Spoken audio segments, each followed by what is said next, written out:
Sumainyo ang Panginoon. At sumaiyo rin. Ang mabuting balita ng Panginoon ayon kay San Mateo. Papuri sa iyo, Panginoon. Noong panahong iyon, sinabi ni Jesus sa kanyang mga alagad, "Narinig ninyo ang sinabi, ibigin mo ang iyong kaibigan at kapuotan mo ang iyong mga kaaway.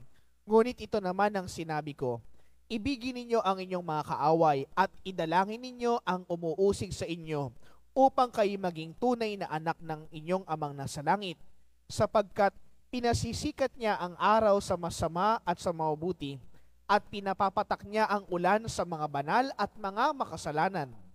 Kung ang mga umiibig sa inyo ay siya lamang inyong ibigin, ano pang gantimpala ang inyong hihintayin? Hindi ba't ginagawa rin ito ng mga publikano? At kung ang binabati lamang ninyo ang inyong mga kapatid, ano ang nagawa ninyong higit kaysa iba? Ginagawa rin ito ng mga hentil. Kaya dapat kayong maging ganap gaya ng inyong amang nasa langit." Mga kapatid, ang mabuting balita ng Panginoon. Pinupuri ka namin, Panginoong Heso Kristo. Magsipo muna ang lahat. Magandang umaga po sa inyong lahat. Ngayon po mga kapatid, sa atin pong pagnilay ngayong araw na ito ng Martes, mayroon po akong katanungan sa inyong lahat. Ano po ang totoong makapangyarihan? Ang maghiganti o ang magpatawad? Ano po ang totoong makapangyarihan? Ang maghiganti o magpatawad? Maraming mga tao kapag tayo nasaktan, kapag tayo ay siniraan, kapag tayo ay binigyan ng dagok sa buhay, ano po ang initial response ng tao? What will be our reaction? Ang gagawin po natin, gumanti. Kapag sinuntok ka, manununtok ka din. Kapag siniraan ka, maninira ka din. Normal po yun. Normal lang pagganti. Kasi sinaktan ka. Kasi may ginawa sa iyong mali. Pero mga kapatid, may ibang tinuturo sa atin ng mabuting balita ngayong araw na ito. At alam kong napakahirap sa ating kalooban na gawin ito. Ang sabi ng ating Panginoong Jesucristo, ibigin mo ang iyong mga kaaway. Paano natin iibigin ang ating mga kaaway? Sila nagpapahirap sa atin. Sila ang patuloy na pabigat sa ating buhay.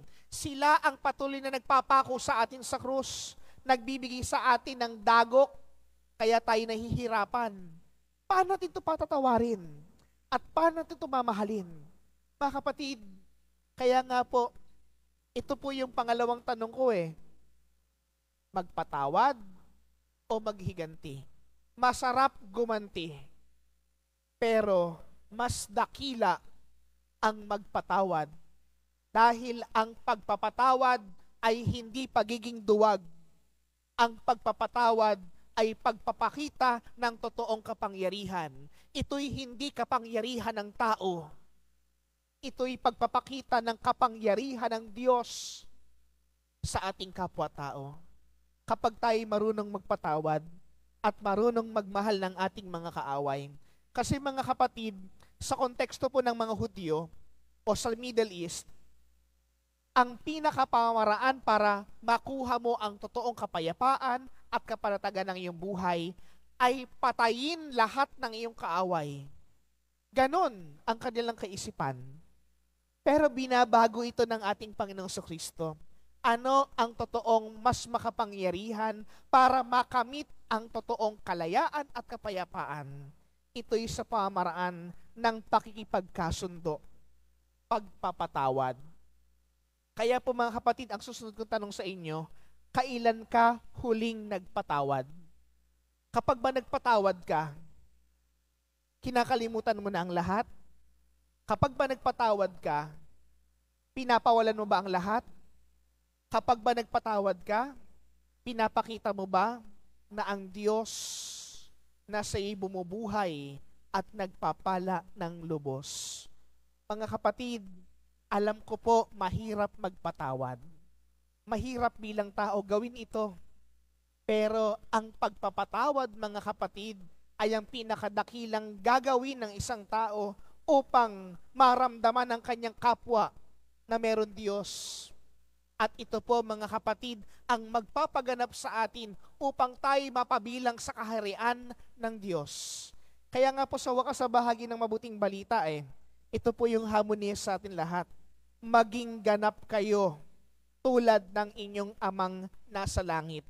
Kung titignan po natin yung English translation nito, be perfect as your heavenly Father is perfect.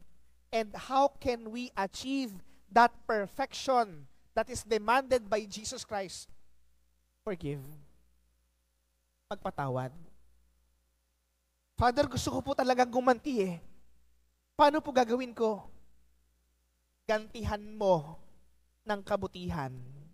Ang taong gumaganti, ang taong nananakit, ang taong gagawa pa ng mali dahil nagawan siya ng mali, ay pagpapababa ng iyong dignidad at pagpapakitang mas makasalanan ka pa sa nanakit sa iyo. Ang totoong pagganti, mga kapatid, ay pagpapatawad at paggawa ng mabuti. Mahirap man itong gawin, mga kapatid, ngunit pwede nating hilingin sa Diyos na bigyan tayo ng tapang at lakas ng loob upang gawin ang pagpapatawad na ito. Mga kapatid, sa pagpapatuloy po ng ating banal na pagdiriwang na ito, sa ating pagtanggap ng banal na Eucharistia, nawa, tularan natin ang bili ng ating Panginoong Kristo, ibigin ang ating mga kaaway, magpatawad at tanggapin ng lubos sa ngalan ng Ama, ng Anak, at ng Espiritu Santo.